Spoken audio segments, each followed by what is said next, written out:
Welcome to my channel top lines defence info. मैं आपका दोस्त अविनाश लाया हूं टॉप लाइन्स डिफेंस अपडेट। तो चलिए शुरू करते हैं। इंडियन आर्मी के हवाले से एक बड़ी और ब्रेकिंग न्यूज निकल के आ रही है, जो है AK-203 के बारे में। इंडियन आर्मी काफी लंबे समय से अपने फ्रंटलाइन ट्रूप्स के लिए नई और एडवांस इन्फेंट्री राइफल को तलाश रहा था, क्योंकि प्रेजेंट इंसास राइफल अब पुरानी हो चुकी है और कम भरोसेमंद है, क्योंकि अक्सर इनकी मेल फंक्शनिंग की न्यूज निकल के आती रहती है। इन्फेंट्री ट्रूप भी अपने मिशन पे जाते हुए इनकी जगह AK-47 राइफल को ले जाना ज्यादा सिक्योर मानते हैं। जब से इंसास राइफल का इंडक्शन इंडियन आर्मी में हुआ है, ये राइफल हमेशा चर्चा में रही है। इंडियन आर्मी के अधिकारियों के अनुसार एजेंसी के समय इंसास राइफल अक्सर धोखा दे जाती है, जिसके कारण इंडियन आर्मी लंबे समय से इन राइफल को किसी भरोसेमंद राइफल से बदलने की मांग कर रही थी। इंडियन गवर्नमेंट ने भी इंडियन आर्मी की मांग को मानते हुए रशिया की AK-203 राइफल का इंडिया में ही लोकल प्रोडक्शन करने की डील रशिया के साथ की थी। AK-203 राइफल AK-47 राइफल का ही एडवांस वर्जन है। जुलाई 2021 में 5,000 करोड़ का कॉन्ट्रैक्ट इंडिया और रशिया के बीच हुआ था, जिसके तहत 6.1 लाख AK-203 राइफल का निर्माण इंडिया में किया जाना तय हुआ। और यहाँ पे नींव पड़ी IRRPL की, जिसे हम Indo Russian rifle private limited के नाम से जानते हैं। ये फैक्ट्री उत्तर प्रदेश के अमेठी शहर में स्थित है। कॉन्ट्रैक्ट के अनुसार शुरुआत की 70,000 राइफल का निर्माण में फेज वाइज मैनर में 5 से 70% लोकल पार्ट्स का यूज होना चाहिए, जो कि बाद की राइफल प्रोडक्शन में 100% होना चाहिए। लेकिन ये ज्वाइंट वेंचर कुछ कारणों जैसे पेमेंट की प्रॉब्लम और रशिया और यूक्रेन युद्ध के चलते अपने मूल रूप में नहीं आ पाई, जिसके कारण इंडिया ने रशिया से 70,000 AK-203 राइफल को ऑफ द सेल्फ खरीदना पड़ा। इसके अलावा भी इंडियन आर्मी ने अपने काउंटर इंसर्जेंसी ऑपरेशन में लगे हुए ट्रूप के लिए अमेरिका की 600 से भी 72,400 राइफल को खरीदा। लेकिन रशिया के साथ डील फाइनलाइज नहीं होने के कारण 600 राइफल का एक और फॉलो ऑन ऑर्डर 73,000 राइफल के लिए और देना पड़ा।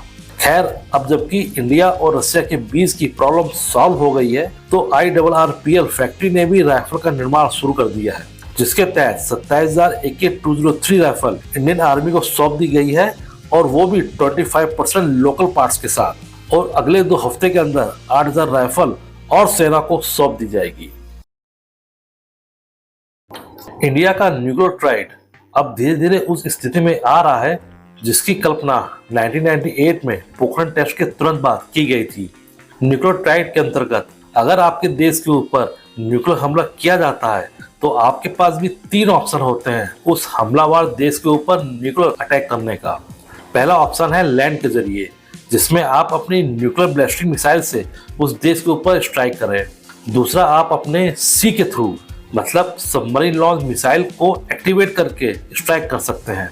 और तीसरा है एयर, जिसमें आप अपने न्यूक्लियर स्ट्राइक करने के काबिल फाइटर बॉम्बर एयरक्राफ्ट के जरिए उस देश के ऊपर न्यूक्लियर बॉम्ब को गिरा सकते हैं, जैसे हिरोशिमा और नागासाकी में अमेरिका ने किया था। पहले 2 की अपेक्षा तीसरा ऑप्शन, जिसमें आप अपने फाइटर बॉम्बर एयरक्राफ्ट का यूज करते हैं, ज्यादा मुफीद और इसी माना जाता है न्यूक्लियर पेलोड को डिलीवर करने में।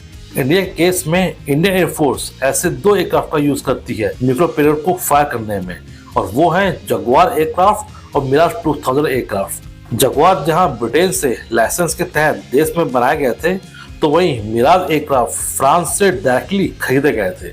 2003 तक मिराज और जगुआर एयरक्राफ्ट इकलौते प्लेटफॉर्म अवेलेबल थे इंडिया के पास न्यूक्लियर हमला करने के रोल में। मिराज एयरक्राफ्ट एक बार में 20 किलो टन न्यूक्लियर बम को कैरी करने की क्षमता रखता है। हालांकि समय के साथ अब ये क्षमता और भी बढ़ चुकी है।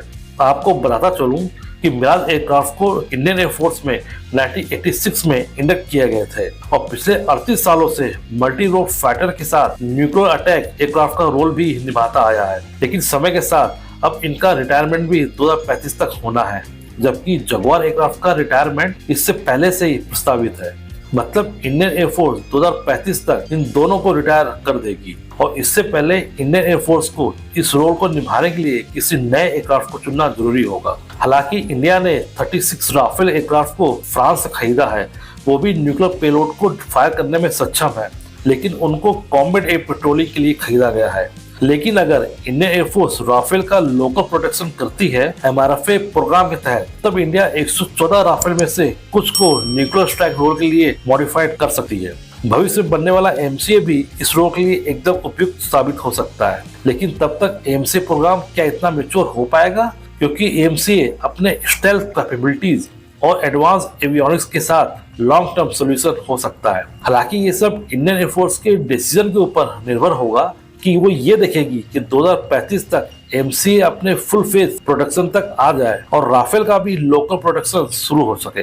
इंडियन एयरफोर्स के अनुसार मिराज एयरक्राफ्ट का सक्सेसर चाहे जो भी हो, वह टेक्नोलॉजी एडवांस तो होना ही चाहिए, क्योंकि जहां आज का काउंटर मेजर जैसे रडार जो इतने एडवांस हो चुके हैं, उनकी नजर में आए बिना ही अपने काम को अंजाम दे सके। हालांकि इंडियन एयरफोर्स के पास 4.5 जनरेशन के Su-30 MKI फाइटर जेट भी हैं और अभी इंडिया रशिया से 12 नए फाइटर जेट भी खरीद रहा है, जो अब तक का सबसे लेटेस्ट और एडवांस एवियोनिक्स के साथ आएगा। लेकिन Su-30 MKI के पास जो सबसे बड़ी कमी है वह है इसका बड़ा आकार, जो काफी पहले से ही रडार के पकड़ में आ जाता है, और इसी कमी के चलते इंडियन एयरफोर्स ने बालाकोट जैसे ऑपरेशन को अंजाम देने के लिए मीडियम साइज के मिराज जेट को चुना था।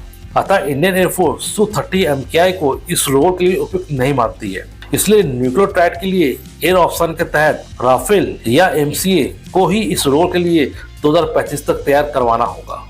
इसी तरह की डिफेंस न्यूज और फैक्ट्स की रेगुलर अपडेट पाने के लिए मेरे चैनल को लाइक और सब्सक्राइब जरूर कीजिए, और हाँ, बेल आइकन दबाना मत भूलिएगा। जय हिंद।